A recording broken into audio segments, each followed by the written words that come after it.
Factor करता हूँ तो x इक्वल टू 1, अब ये तो 0 हो जाएगा हमारे पास, बट c और यहाँ 1 + 1 2 हो जाएगा, तो इससे हमारे पास c की वैल्यू आ गई,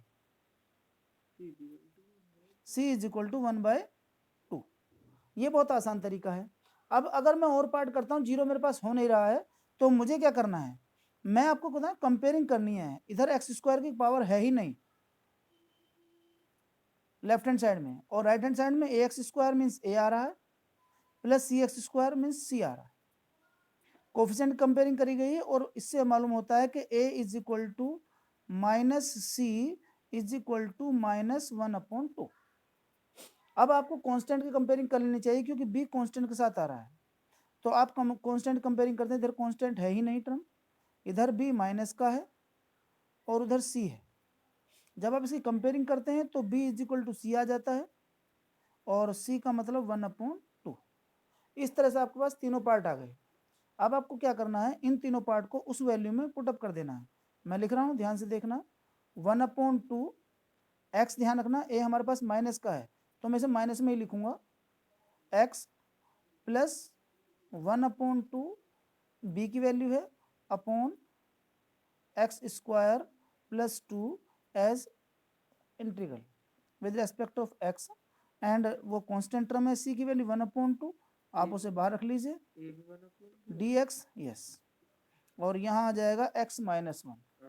अब आपके पास यहाँ c की वैल्यू 1/2 है, ठीक है ना, इससे ऊपर सब कुछ 1/2 है। तो अब इसके पास क्या करें, इसके दो पार्ट कर सकते हैं, दोनों पार्ट का अपने इंटीग्रल पहले भी सीखे हैं। मैं 1/2 लिख रहा हूँ, यहाँ x dx है, और इस टर्म में x² प्लस 1, ये 1/2 dx है, x² प्लस 1, और ये 1/2 dx है, x - 1। अगर आप इसे t लेट करते हैं x² प्लस 1 को, तो ये 2x dx आ जाएगा, x dx हमारे पास है, 2 यहाँ आ जाएगा, इसको लिख देंगे 1/2, नीचे चला जाएगा 1/4, और ये हो जाएगा log t। t मीन्स जो आपने नीचे वाली टर्म रखी थी, आप इनकी प्रैक्टिस करेंगे तो आपको डायरेक्ट करना आ जाएगा। मैं चाहता हूँ कि आप ये छोटी छोटी चीज़ें बार बार टाइम बर्बाद ना करें और सीख जाएं।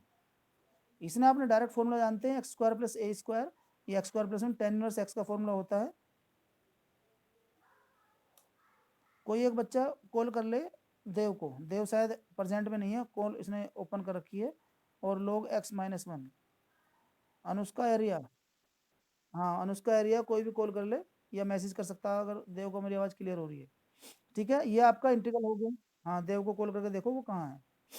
मैंने कल क्वेश्चन क्या करा दिए थे, मैं क्वेश्चन नंबर आपको 16 बताने जा रहा हूँ। 16 क्वेश्चन जैसे बहुत सारे क्वेश्चन होते हैं, 16 हो गया, 16 जैसा आपका 23 है, और जो 20 क्वेश्चन है, तीनों क्वेश्चन एक जैसे हैं। मैं 16 कर रहा हूँ, आप तीनों क्वेश्चन एक साथ कर सकते हैं, बिल्कुल सेम इस तरीके से। 16 क्वेश्चन में ध्यान देना, ये एक लॉजिक है, ट्रिक है। ऐसे क्वेश्चन में जब ब्रैकेट में हमारे पास टर्म हो बड़ी और बाहर टर्म हो छोटी, तो हमें सिंपल टर्म बना लेनी है, जिसको हम बाई पार्शियल फ्रैक्शन से अलग अलग फैक्टर कर सकें। तो यहाँ भी अगर x की पावर n होता, p होता, जो भी कुछ होता सेम बना लें, तो फिर मुझे t लेट कर लेता। अब यहाँ पर n बनाने के लिए मुझे क्या करना पड़ेगा, x की पावर n - 1 की मल्टीप्लाई करनी पड़ेगी। उसका बेनिफिट ये भी मिलता है मुझे कि मैं उसे जब t लेट करूंगा तो dt की फॉर्म भी मिल जाएगी आसानी से। तो मैं कर रहा हूँ उसको, हमको देख लीजिए, x की पावर n। नमस्ते सर, आप ज्वाइन नहीं कर पा रहे हैं, क्या बात है, कहाँ गए थे ज्वाइन करके आप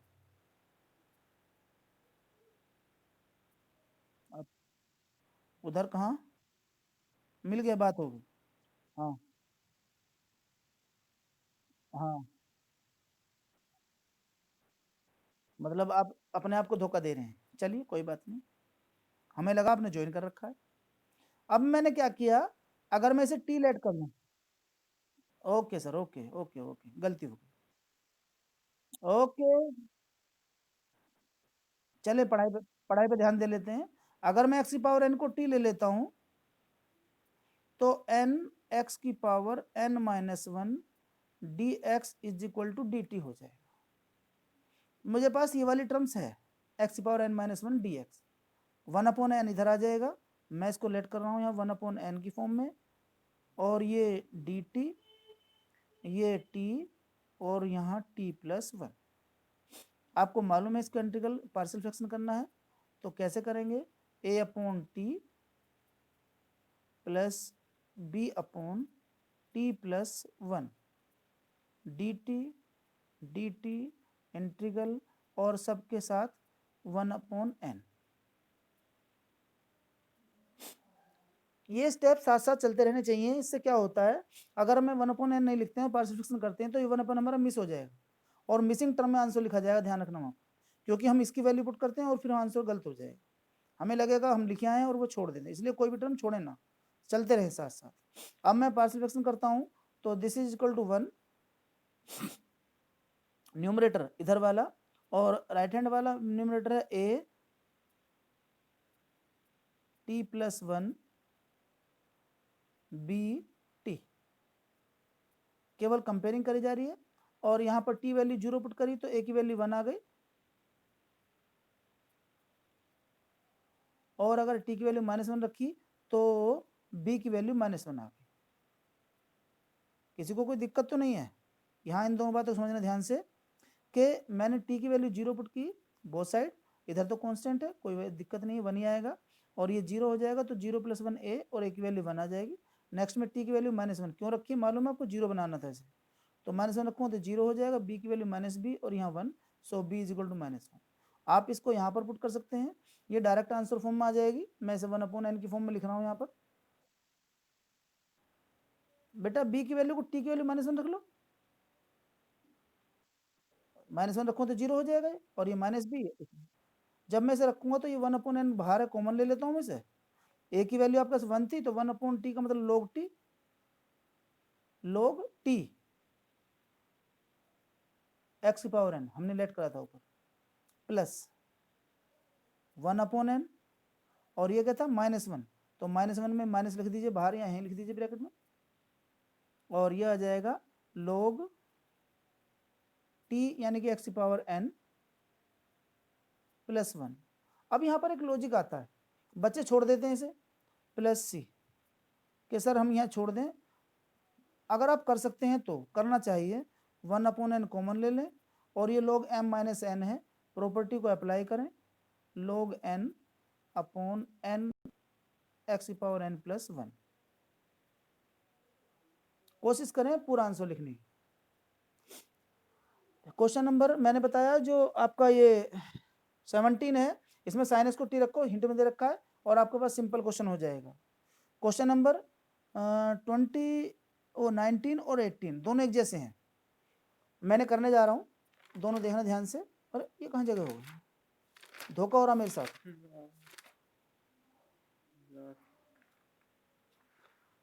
इसके फोटो कैसे खींचेंगे, पेज मोड़ो उसको,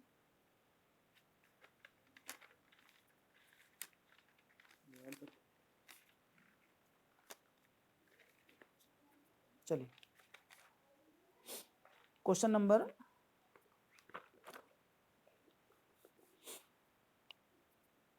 18 और 19 दोनों एक जैसे हैं, मैं 18 कर रहा हूँ, 19 अपने आप कर लेना, आसान है। 19 तो बिल्कुल आसान है, x² को टी रखते हैं, आपको क्वेश्चन क्लियर हो जाएगा। 18 समझ लीजिए।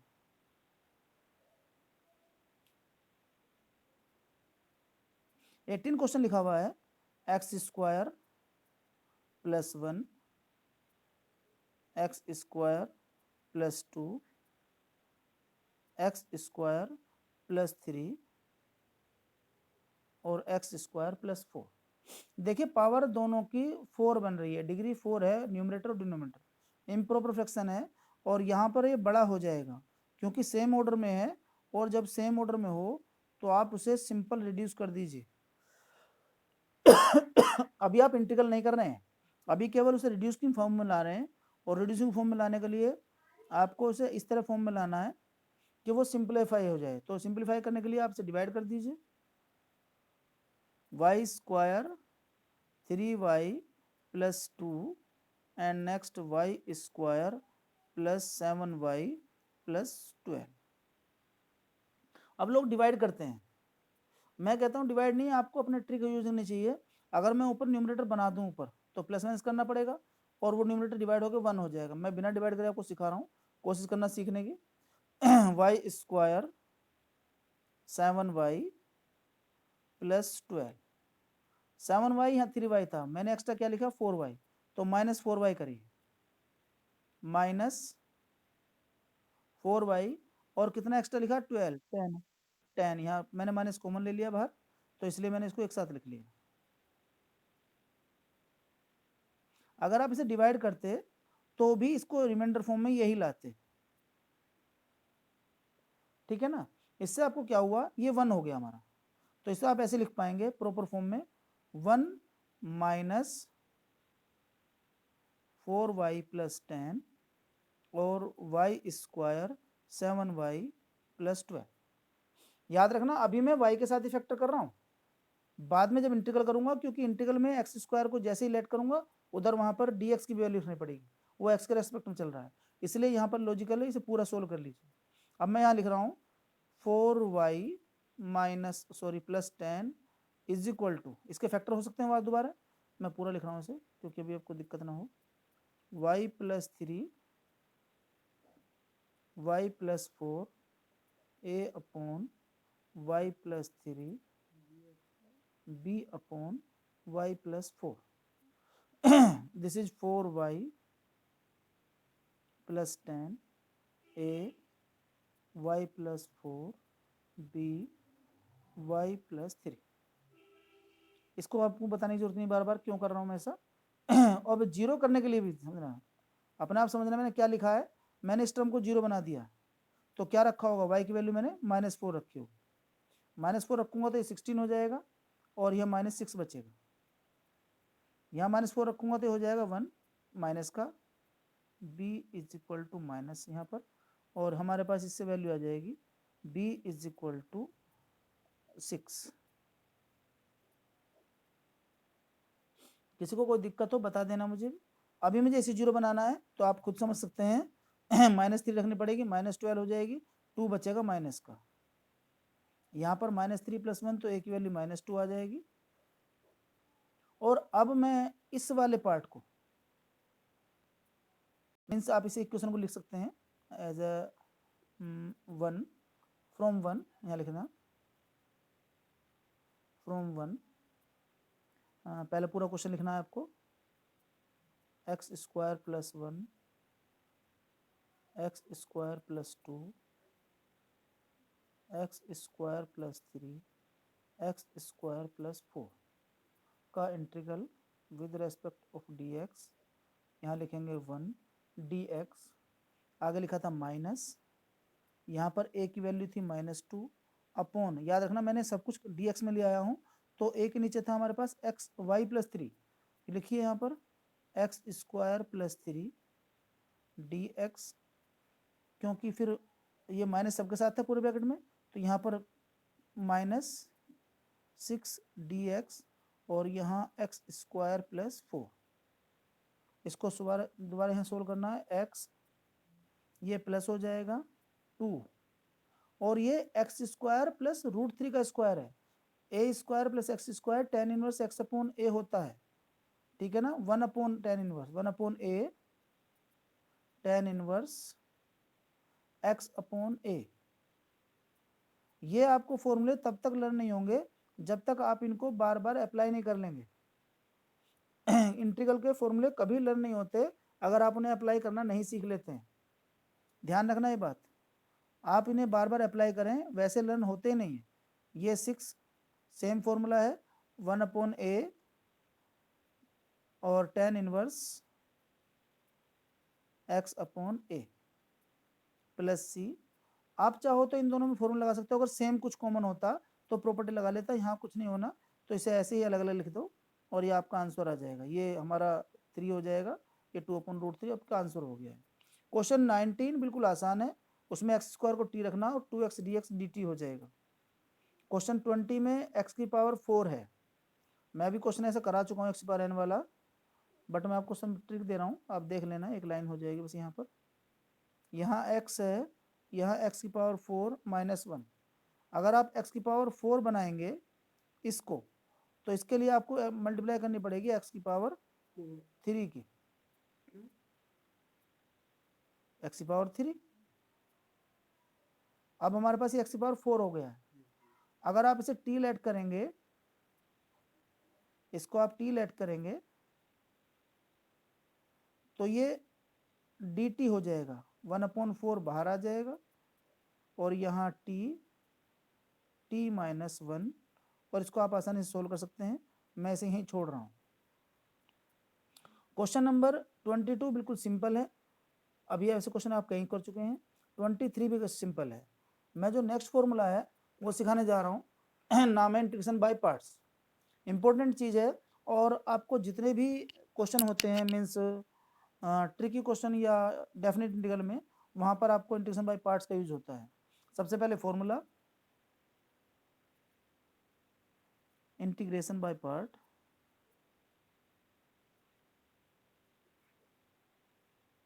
बाय पार्ट्स, इसका मतलब है प्रोडक्ट फॉर्मूला है, और ये फंक्शन हमारे पास एक से ज़्यादा हो सकते हैं।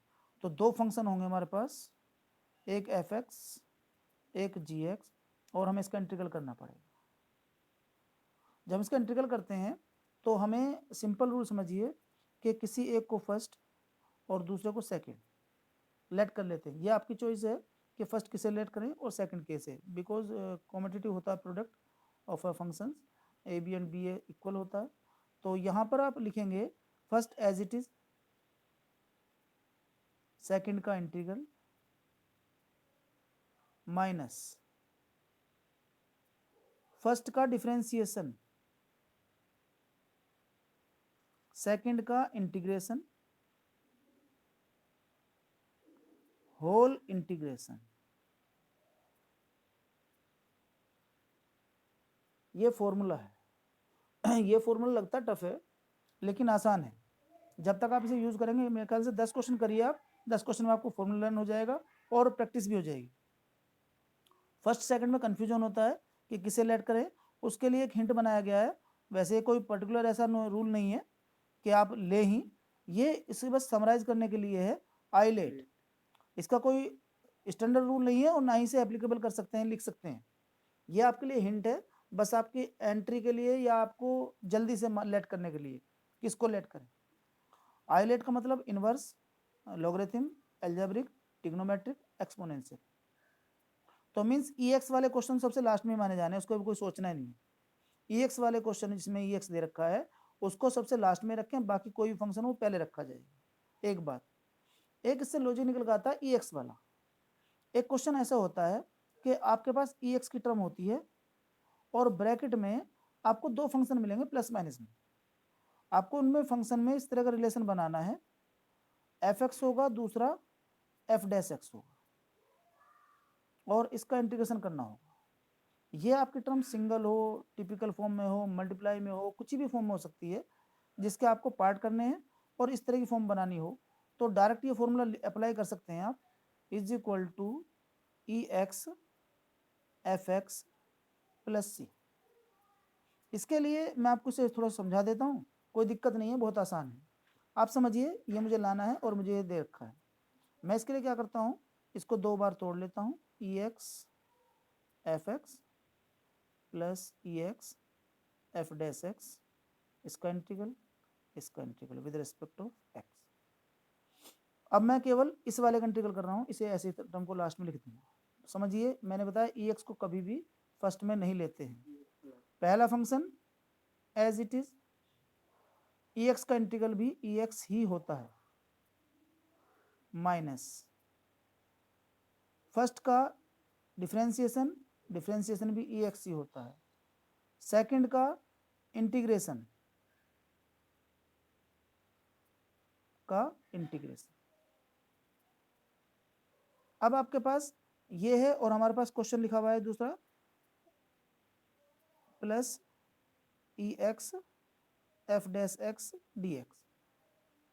मैंने फर्स्ट क्या लिया था, फर्स्ट का डिफरेंशिएशन लेना था, मैंने गलत ले लिया क्योंकि सेकंड ये था। तो EX ब्रैकेट में आएगा और ये f'(x) आएगा, इसको आप f'(x) ले लीजिए, मैंने उल्टा उल्टा ले लिया, ठीक है ना, क्योंकि फर्स्ट फंक्शन मैंने f(x) माना था।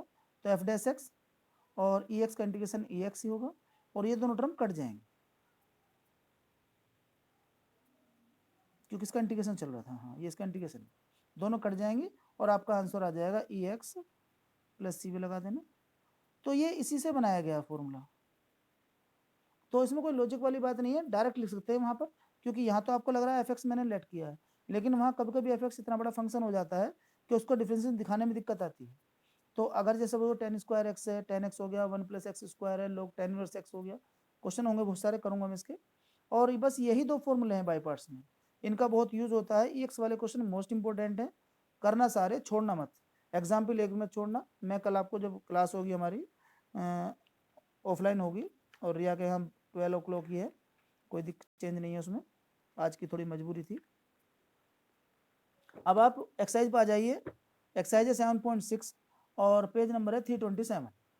मैं कुछ क्वेश्चन करा रहा हूँ, समझ लीजिए।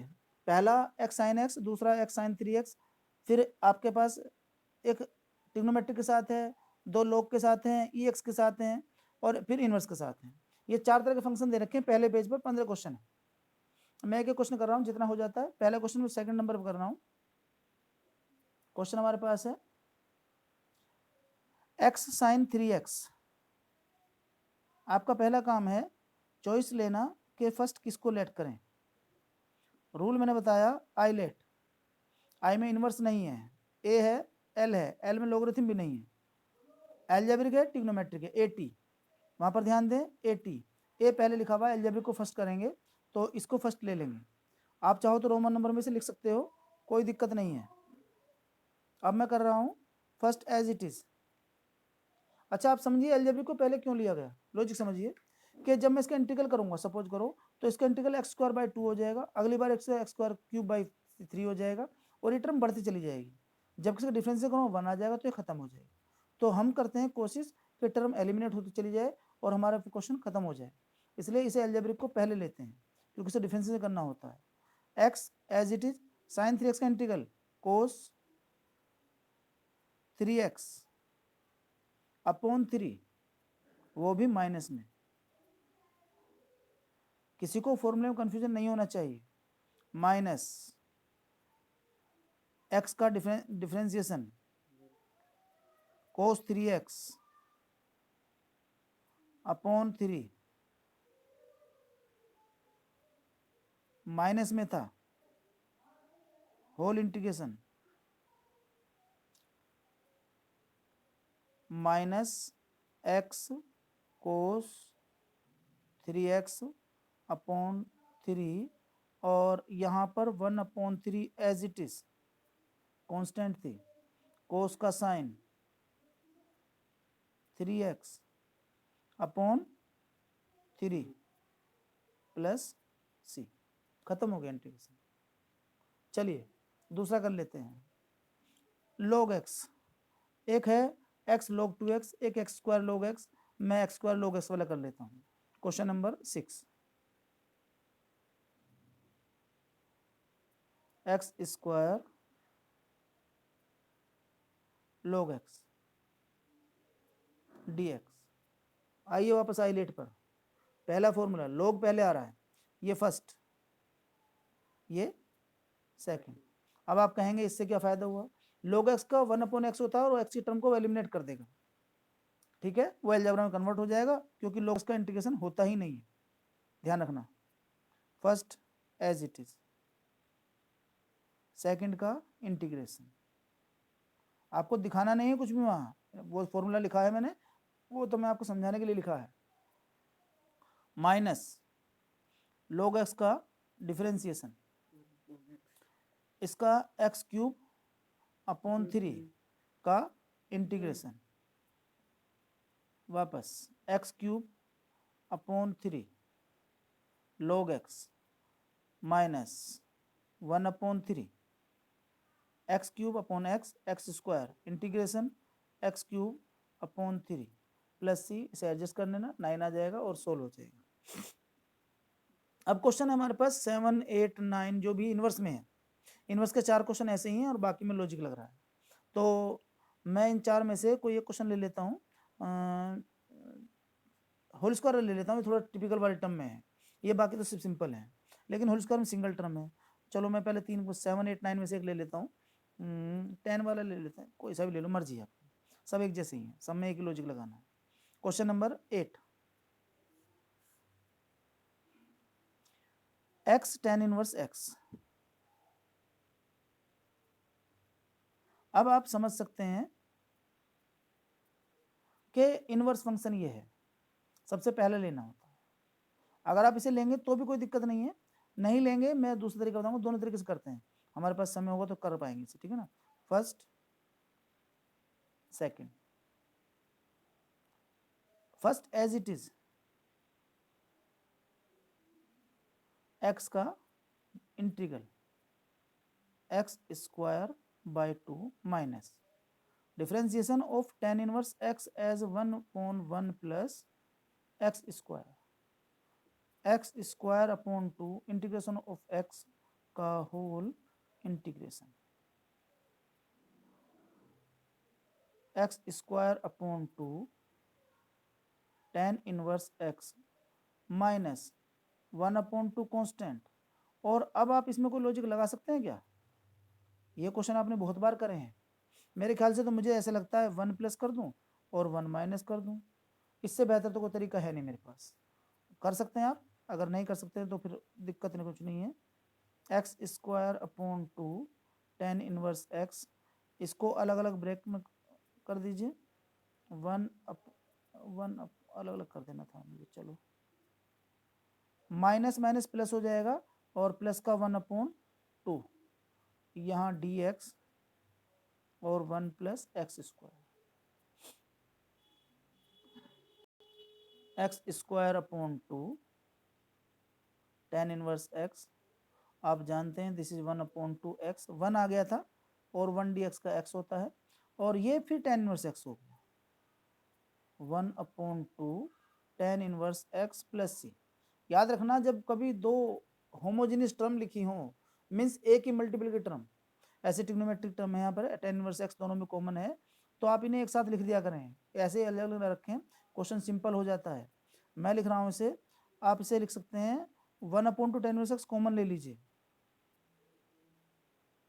1/2 tan इनवर्स x कॉमन ले लीजिए, यहाँ बचेगा x स्क्वायर और यहाँ बचेगा प्लस का 1, और इसको आप ऐसे लिख देना, इसमें कोई दिक्कत नहीं है, प्लस सी। ठीक है, अभी मैं एक क्वेश्चन और कर रहा हूँ, इसको दूसरे ट्रिक से करूँगा, पेज बदल लेते हैं और इसे दूसरी ट्रिक से करता हूँ मैं, कुछ फर्क नहीं पड़ता, सेम रहेगा, बस समय ना कट जाए बीच में। देखो कितना कितना समय रह रहा है, देखिए जरा, हो जाएगा आराम से। चलिए, क्वेश्चन ये था हमारे पास, x tan इनवर्स x।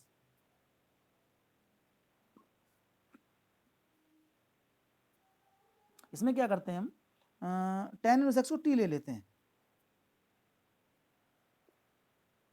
अभी क्योंकि हमने वेरिएबल चेंज कर दिया तो सारे वेरिएबल चेंज करने हैं आपको, तो x is equal to tan t dt, x dx, sorry इसमें x करना ओनली tan t, बस इतना ही छोड़।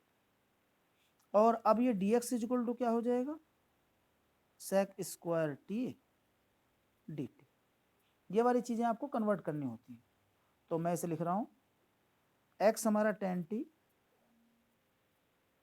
ये हमारा t और ये sec स्क्वायर t dt। अब इसमें क्या करेंगे आप,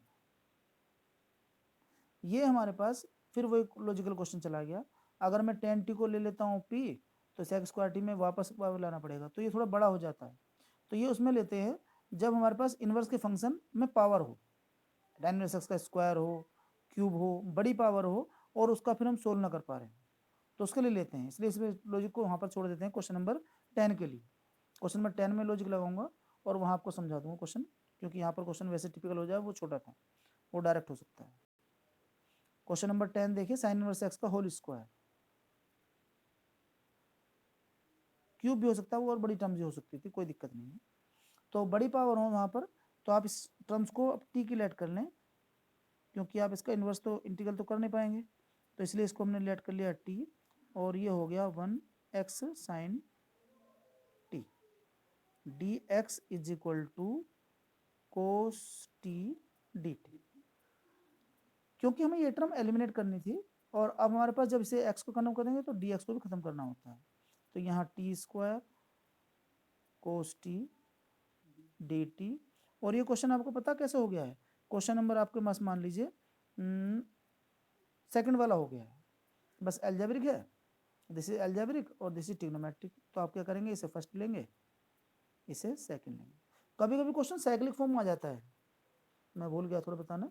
साइक्लिक क्वेश्चन क्या होते हैं, वो बार बार कन्वर्ट होते रहते हैं, एक्स आ जाएगा ऊपर साइन एक्स आ जाएगा, तो ना तो साइन खत्म होगा कोस, कोस से साइन, और ना एक्स खत्म होगा। ऐसे क्वेश्चन के लिए क्या करते हैं, हम उसे आईलेट करेंगे, बाद में बताऊंगा मैं, जरूर क्वेश्चन आएगा तो इसके बाद, या आज नहीं कल बताते हैं, आज तो समय हो जाएगा।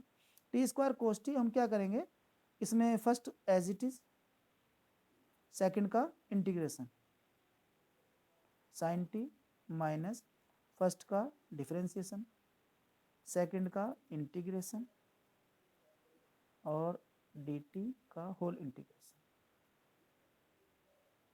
अब टी स्क्वायर साइन टी ऐसे ही -2, और फिर लॉजिक लगाइए, फिर एल्जेब्रिक सम, तो ब्रैकेट लगा देना ताकि दिक्कत ना हो साइन की। First as it is sine T का कोस टी, वो भी माइनस इंटीग्रेशन फर्स्ट टी का डिफरेंशिएशन, कोस टी का साइन टी का कोस टी, और वो भी माइनस में, तो ये प्लस, ब्रैकेट बंद।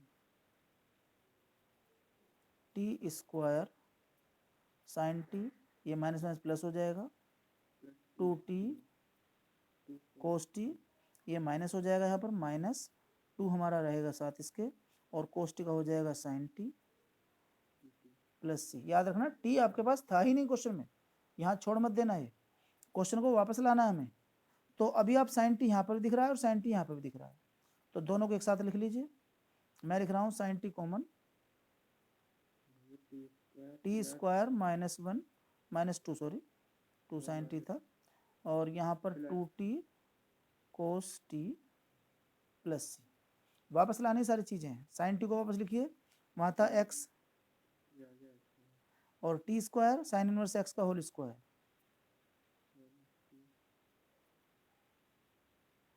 +2, टी हमारा क्या था, साइन इनवर्स x,